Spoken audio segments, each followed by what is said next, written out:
Chemistry is all about chemical reactions, and these reactions take place with respect to certain laws, and these laws are called as laws of chemical combination. In this video, we will be studying about the four laws of chemical combination. One quick thing, there are 5 laws in total, but there's only 4 laws which has been prescribed for the prescribed in the CBSE textbook. So I will be doing the 4 now, and the 5th law will be posted at a later date.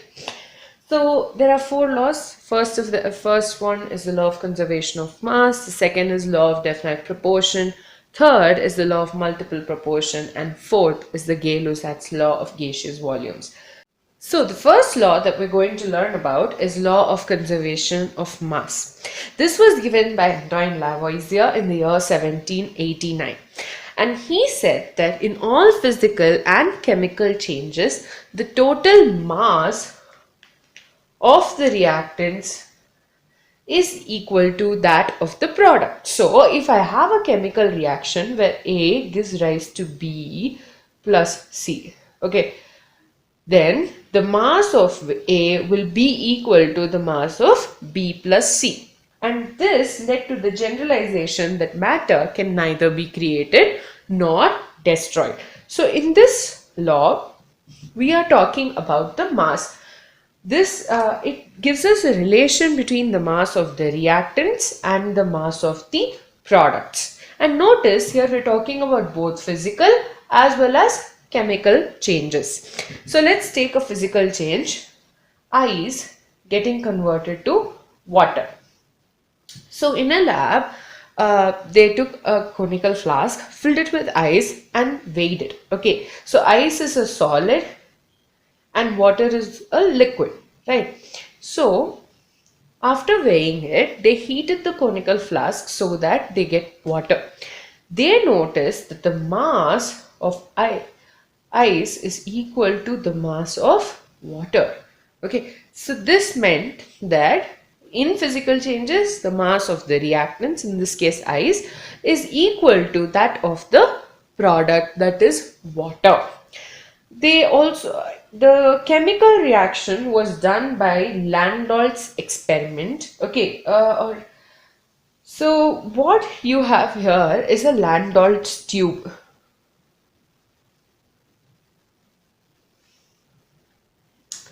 So in this tube you have this area which helps in intermixing. So here you have sodium chloride solution in one side, and on the other you have silver nitrate solution. Okay, so you have sodium chloride, NaCl, and silver nitrate. So first this apparatus is weighed, okay, the mass is measured, and then it's shook so that the two solutions can get mixed together. So when this happens, there is a chemical reaction taking place. So NaCl combines with AgNO3 to give AgCl plus NaNO3. Now, this is a precipitate, it's a solid, whereas this is going to be in the liquid, so it will be, so it is dissolved in the liquid, so it will be written as AQ. Here also, because these are dissolved in the liquid, you will be writing it as AQ.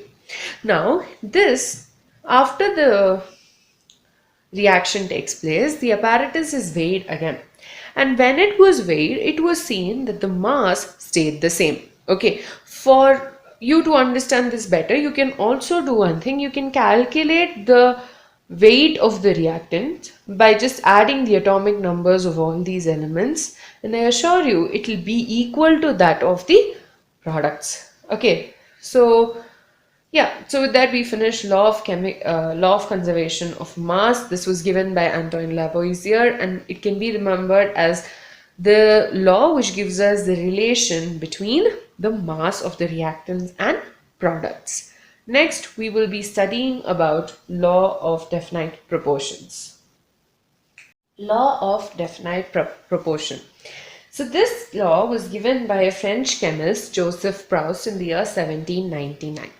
And he said that a given compound always contains exactly the same proportion of elements by weight.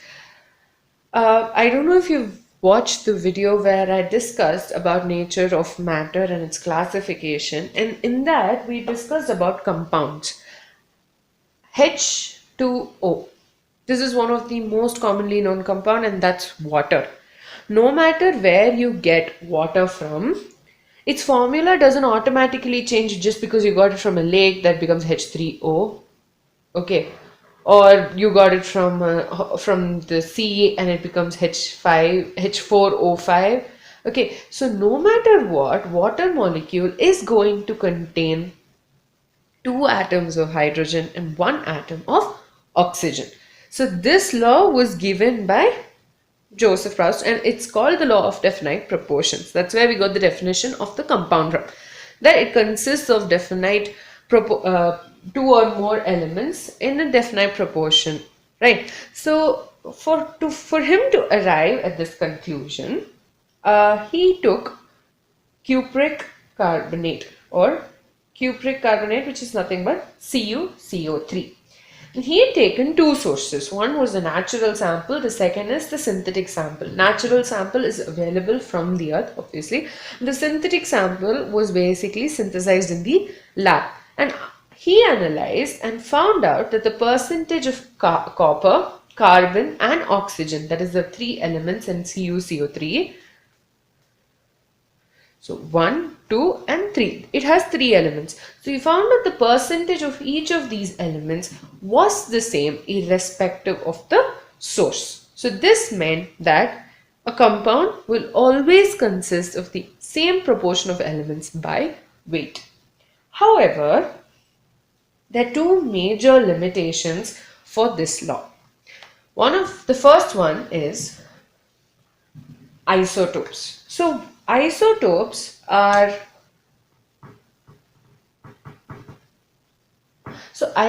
of elements will have the same atomic number, but they will have a different mass. Okay, so carbon itself exists as two isotopes, C12 and C14. Okay, two isotopes, C12 and C14. Let's take the example of carbon dioxide. Okay, now in carbon dioxide, the ratio of mass of carbon is to oxygen is 12 is to 32. The mass of carbon is 12, oxygen, because there are two atoms, becomes 32. Mass of one atom is 16, so 16 2 times 32. But if we take carbon 14, that is C14 isotope exists in the carbon dioxide, then it becomes 14 is to 32. So there is a difference in ratio when there is the presence of isotope. Okay, so isotopes of an element have the same atomic number but the different mass number. The second limitation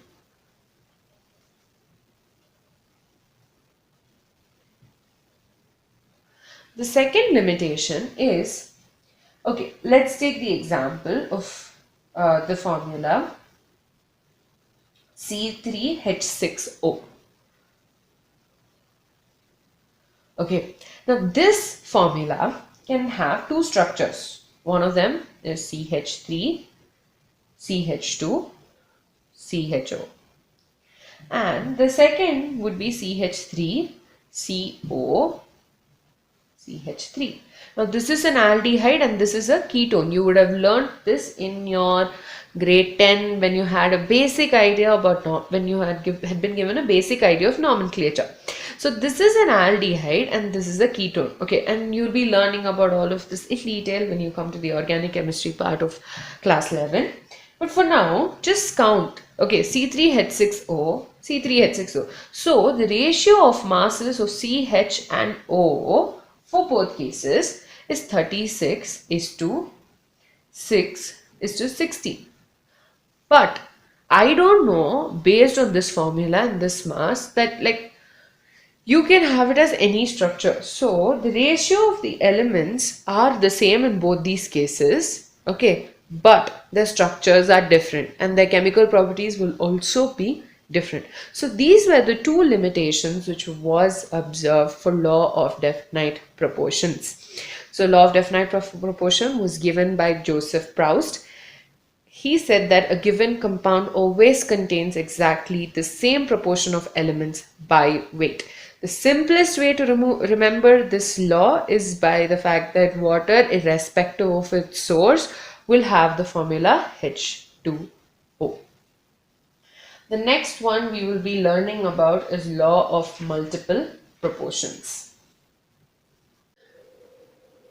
The third one is law of multiple proportions. This was given by Dalton in the year 1803. He said that if two elements combine to form more than one compound, the mass of one element that combines with a fixed mass of the other element in simple whole number ratio. Now, let's take the example of hydrogen and oxygen. Now, these two elements react to give us two compounds, water and hydrogen peroxide. Now, notice that so in this reaction, 2 parts by mass of hydrogen reacts with 16 parts by mass of oxygen to give us 18 parts by mass of water. Okay. Now this is just that you have to take in the atomic masses, and we're taking it in terms of grams because we're taking gram atomic mass. Now and this again will be done in detail in the next video. Now, or rather the next video. Anyways, so in this reaction, 2 parts by mass of hydrogen reacts with 32 parts by mass of oxygen to give us 34 parts by mass of hydrogen peroxide. Now, here you have oxygen is reacting with a fixed mass. So here the mass is changing in both the cases, right? But it is reacting with a fixed mass of hydrogen, that is 2. So here, see, one element combines with a fixed mass of the other element. So this has 2 different masses. This is a fixed mass. And the ratio between these two should be a simple whole number. So let's take 16 is to 32. Now 16 is to 32 can also be written as 1 is to 2. So in this law, we are saying that the two elements are combining to form more than one compound, then the mass of one element, this one, okay, that combines with a fixed mass. So one of the elements is, the mass is going to be fixed, the other one is going to be variable, whose ratio will be a small whole number. Okay, now let's take another example, nitrogen and oxygen. There are about 5 oxides of nitrogen that are formed. N2O, NO, N2O3, N2O4 and N2O5. Now this is the mass of nitrogen in each case, because one atom of nitrogen has mass of 14 and one atom of oxygen has a mass of 16. Okay, so what we are going to do is we have to convert all of, so as you can see, we can take the fixed mass or fixed weight of nitrogen as 14 for all the cases. So we'll be taking it as 14 for all the cases. Now if I have to have this as 14, then this is divided by 2. Then obviously 16 has to be divided by 2, and this gives us the value of 8. In this case, 16 stays the same because here the mass of the nitrogen is 14, so it stays 16. Now 28 is divided again by 2, which means 48 has to be divided by 2, which gives us 24. 28 is divided by 2 again. So this and this, both of them are divided by 2, which means 64 and 80. Both of them have to be divided by 2 to give us 32 and 40. Now, this is the element whose weight is fixed, that is 14. Nitrogen's weight is fixed. Now, we will be comparing the ratio of the mass of oxygen when nitrogen is 14. So, it becomes 8 is to 16 is to 24 is to 32 is to 40, which is nothing but 1 is to 2 is to 3 is to 4 is to 5. Okay, so according to the law, mass of one element that combines with a fixed mass. So this element over here is oxygen and the fixed mass element is nitrogen. We are fixing the mass over here as 14, which means that in 1, 2, 3 and 4 of these cases, the mass of oxygen has to be divided by 2 to compare in comparison with 14. I mean 14 as the mass of nitrogen, because this is getting changed to 14. This also has to be divided by 2 to get it to that number. And the ratio of the number of parts by weight of oxygen becomes 1 is to 2 is to 3 is to 4 is to 5. This is the law of multiple proportion, which is given by Dalton. It states if two elements combine to form more than one compound, the mass of one element that combines with the fixed mass of other element in a simple whole number ratio. Gay-Lussac's law of constant volumes. So this law was given by Gay-Lussac in the year 1808, and he said that when gases combine or are produced in a chemical reaction, they do so in a simple ratio by volume.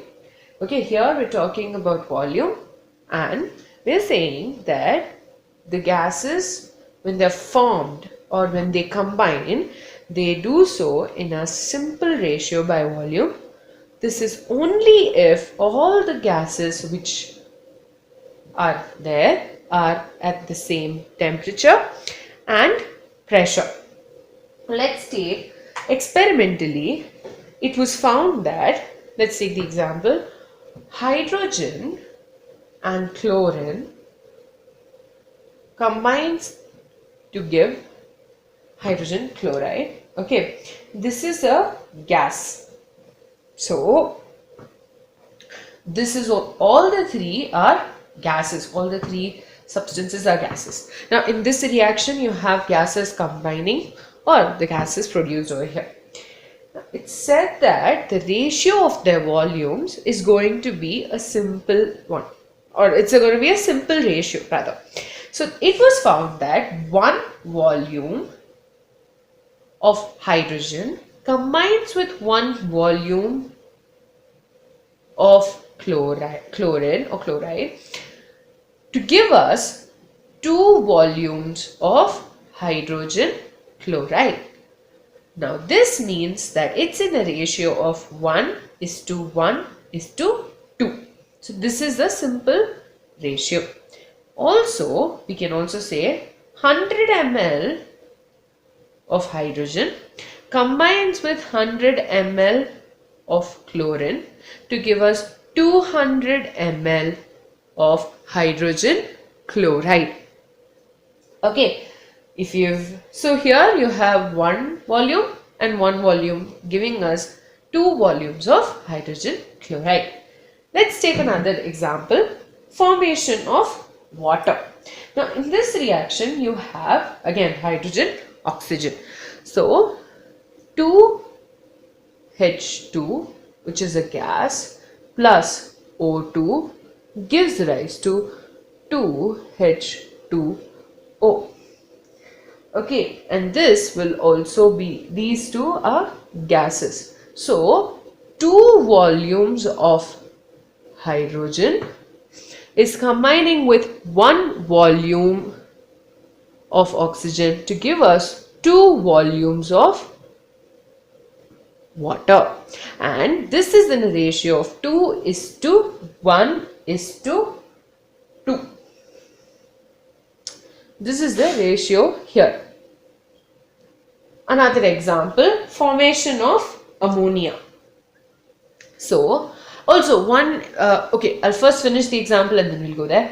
Nitrogen is a gas plus 3H2, which is also a gas, gives rise to 2NH3.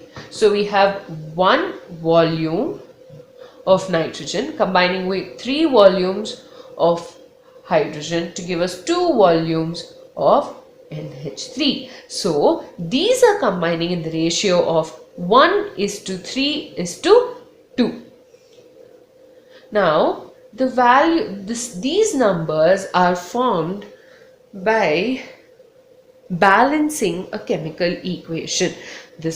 All these numbers are written because these equations have to be balanced. You will be learning about balancing chemical equations again in detail at a later point in this chapter.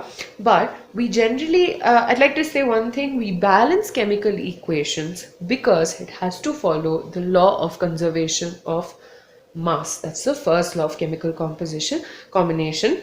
So here, so we'll be doing that at a later point in time.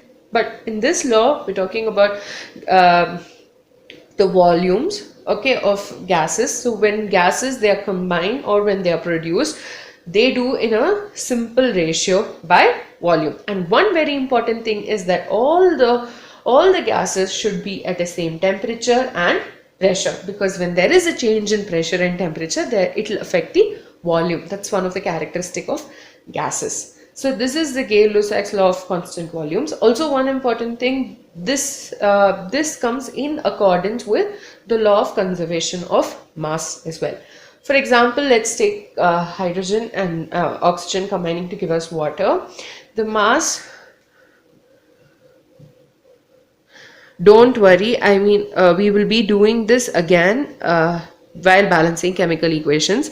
Mass of one atom of hydrogen equals to 1. So there are 4 atoms, so this is 4 plus 16 2 times is 32. So 32 plus 4 is 36. 2 2s are 4. 4 plus 32, plus 16 into 2, which is 32. So 4, so that gives rise to 36. So here so the mass of the reactants is equal to the mass of the products, which means it has followed the law of conservation of mass as well. With this, we complete laws of chemical combination. I will be doing the Avogadro's law after we learn about Dalton's atomic theory. With this, we finish the 4 laws of chemical combination. That is law of conservation of mass, law of definite proportion, law of multiple proportions, and Gay-Lussac's law of gaseous volumes. We'll check out the next video, which is going to be about Dalton's atomic theory.